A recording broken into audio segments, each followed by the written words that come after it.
What's going on? YouTube, listen up, young elder gang. This is Dr. Charles P. Winston at you with another banger. Please make sure you like, subscribe and share this video. Fam, I hope this video get at least 100,000 likes. In this video you will find history definitions, scripture information, and best of all, what we Americans have been deprived of from the beginning, the truth. Keep in mind, this content used in this video is intended for entertainment, educational and informational purposes only. We will give you the total truth as we best understand it. Today, be sure to hit that like button, young elder gang. Hit that subscribe button if you're new to the channel. Hit that bell and don't forget to check back with us every day for new content. The year is 1945. The world is exhausted by years of war. In Europe, Nazi Germany has fallen, but in the Pacific, the conflict rages on. Operation Downfall, the planned invasion of Japan, promises catastrophic casualties. President Truman faces an impossible choice and a secret weapon, the atomic bomb. On July 16, 1945, the first atomic test unleashes a man-made sun in the desert.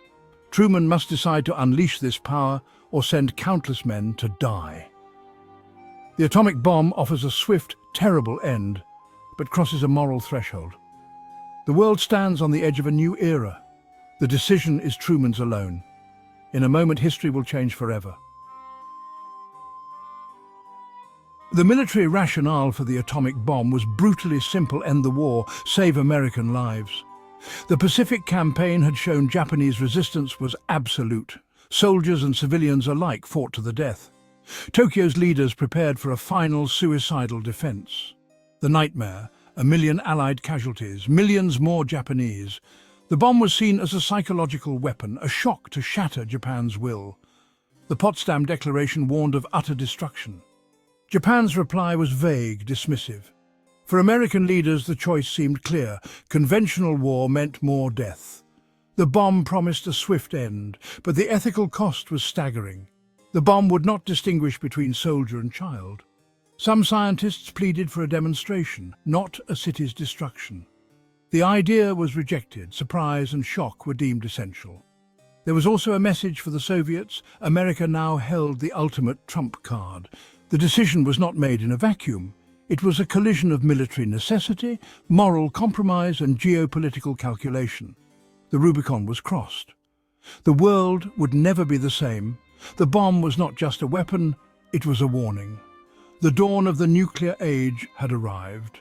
The consequences would echo for generations. The line between war and annihilation had blurred forever. With the decision made, the target committee faced a chilling task: choose which cities would be erased. The criteria were cold: military value, undamaged by previous bombing, topography to maximize destruction. Kyoto was spared for its cultural significance, thanks to Secretary Stimson. The list narrowed: Kokura, Niigata, Nagasaki, and Hiroshima. Hiroshima was chosen, a military hub largely untouched, its geography perfect for devastation. The city was a blank canvas for atomic fire. The fate of hundreds of thousands was sealed by strategy and geography. The committee spoke in abstractions: blast radii, psychological impact, but their calculations meant lives. Homes, schools, temples about to be obliterated in an instant. Hiroshima's people went about their lives, unaware of the storm approaching. The city was marked for destruction. The science of annihilation was about to become reality. The bomb was ready, the target was set, the countdown had begun. August 6, 1945. The Enola Gay, a B-29 bomber, sits on Tinian's runway. Its mission: deliver Little Boy, the world's first atomic bomb, to Hiroshima. The crew of 12 is calm, focused, but the weight of history is palpable. 6 hours over the Pacific, then the Japanese coast. Colonel Tibbets briefs his men: a blinding flash is coming. Wear your goggles. At 8:15 a.m., the Enola Gay is over Hiroshima. The bomb bay doors open. Little Boy begins its 43-second fall. The plane banks hard, racing away. The crew waits an eternity. Then a blinding flash, brighter than 1,000 suns. Shock waves slam the plane. Captain Robert Lewis looks back. My God, what have we done? Below, Hiroshima vanishes in atomic fire. The world has changed in a single moment. The age of nuclear warfare has begun. The consequences are only beginning to unfold. Little boy detonates 1,900 feet above Hiroshima. A fireball hotter than the sun vaporizes everything at ground zero. Shadows are burned into stone, ghostly imprints of lives erased. The blast flattens 4 square miles, igniting a firestorm that consumes the city. Survivors are burned, bleeding, trapped in rubble. Black radioactive rain falls, poisoning those who endure.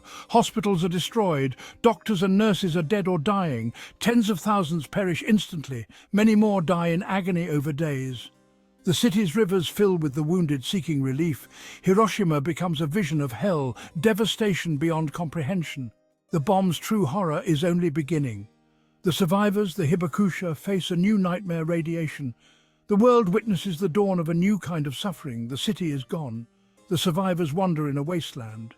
The age of atomic terror is here. Humanity has crossed a threshold it cannot uncross. Hiroshima's destruction shocks Japan, but surrender does not come. Some leaders deny it was an atomic bomb. Others hope the Americans have only one. 3 days later, August 9th, 1945, Fat Man is ready. The target, Kokura.